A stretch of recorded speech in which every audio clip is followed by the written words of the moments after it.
Assalamualaikum warahmatullahi wabarakatuh. Alhamdulillahi rabbil alamin. Wassalatu wassalamu ala asrafil anbiya'i wal mursalin Sayyidina wa maulana Muhammadin wa ala alihi wa ashabihi ajma'in.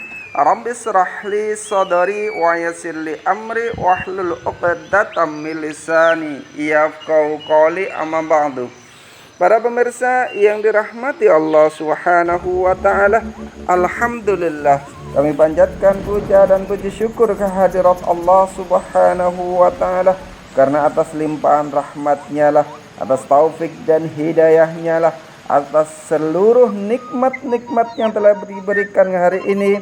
Pada pagi hari ini kita mampu melihat dunia, kita mampu menghirup udara yang segar, kita mampu menggerakkan kaki dan tangan kita, adalah nikmat karunia Allah yang luar biasa yang patut kita syukuri. Mudah-mudahan Allah senantiasa teguhkan iman kita dalam keadaan istiqomah, dalam keadaan takwa, dalam keadaan taat kepada Allah Subhanahu wa taala ila yaumil akhir, hidup kita dalam keadaan husnul khotimah.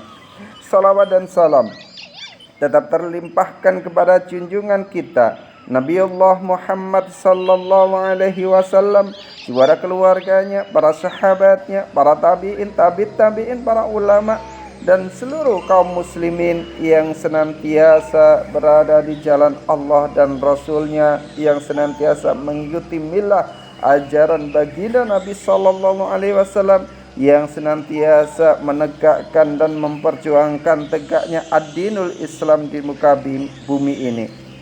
Para pemirsa yang dirahmati Allah Subhanahu wa taala, alhamdulillah kita dipertemukan kembali di agenda Ngabalis, ngaji bareng Al-Qais, yang setiap pagi kita hadir menemani para pemirsa untuk memberikan kajian-kajian, hadis-hadis dan makalah-makalah para ulama sebagai nasihat untuk diri kita, nasihat untuk hati kita, agar kita senantiasa terikat dengan Allah, agar hati kita senantiasa dekat dengan Allah, agar iman kita semakin kuat, ketaatan kita semakin memuncak, dan ketakwaan kita semakin tinggi di hadapan Allah Subhanahu wa taala.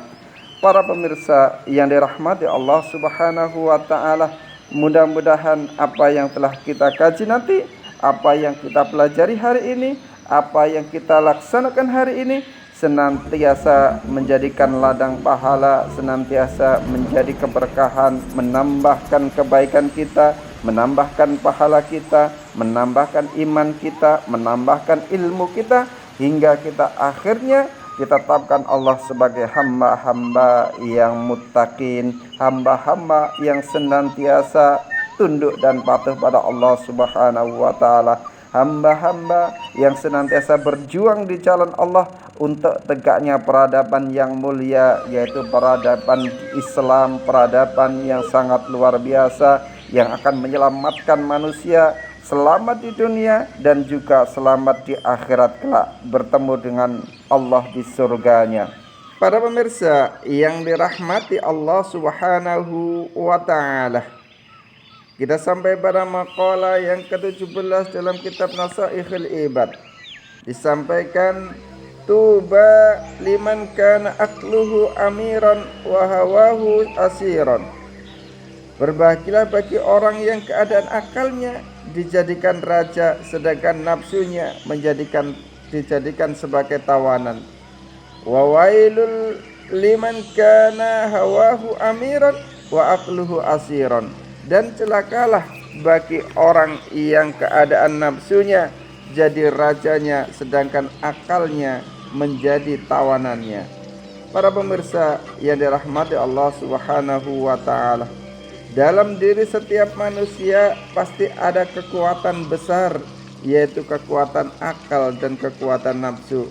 Kekuatan akal akan mengajak manusia kepada kebenaran, berpikir panjang, mempertimbangkan halal dan haram, mempertimbangkan apakah ini bermanfaat atau mendatangkan mudarat.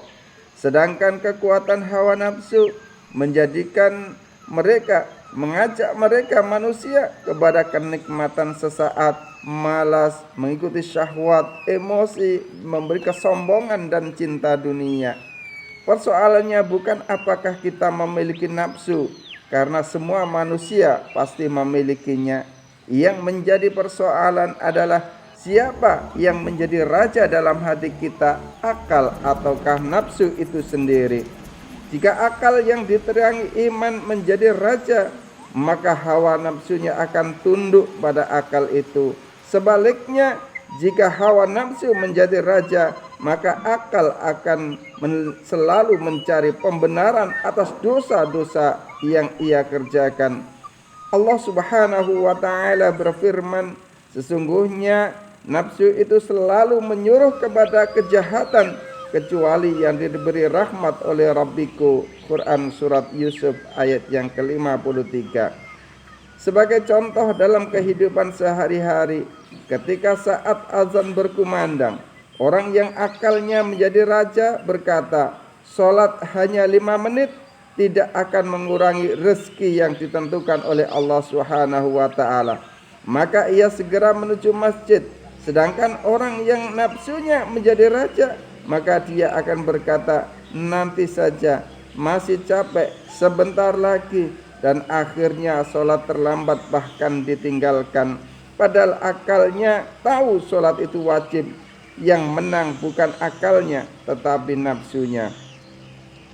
Sebagai contoh lagi, ketika ada orang yang marah, ada seorang bapak-bapak yang dimaki tetangganya, maka akalnya pun berkata, diam lebih baik.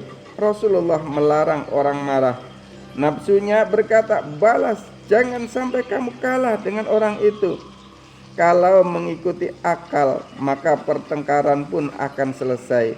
Tapi jika mengikuti nafsu, bisa berujung pada permusuhan yang berlangsung puluhan tahun bahkan turun-temurun.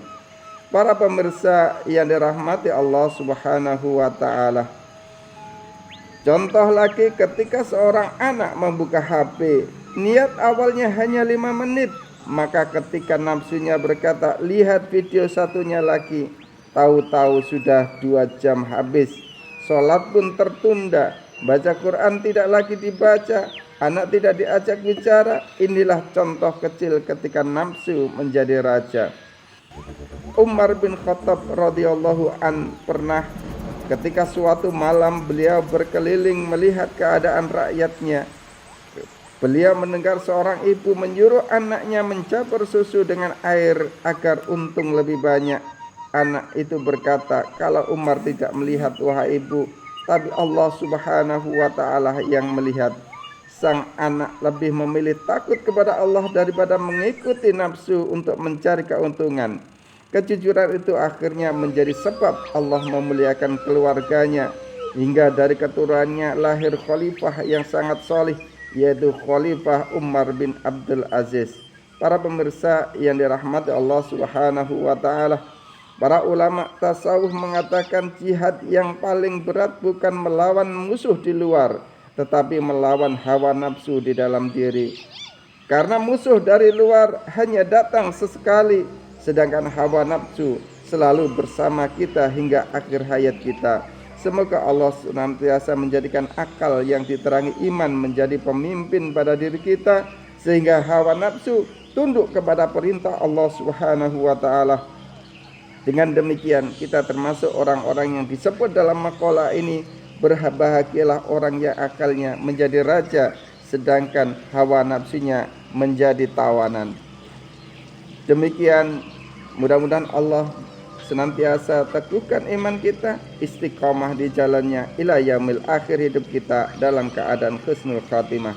Subhanakallahumma wa bihamdika asyhadu an la ilaha illa anta astaghfiruka wa atubu ilaik. Assalamualaikum warahmatullahi wabarakatuh.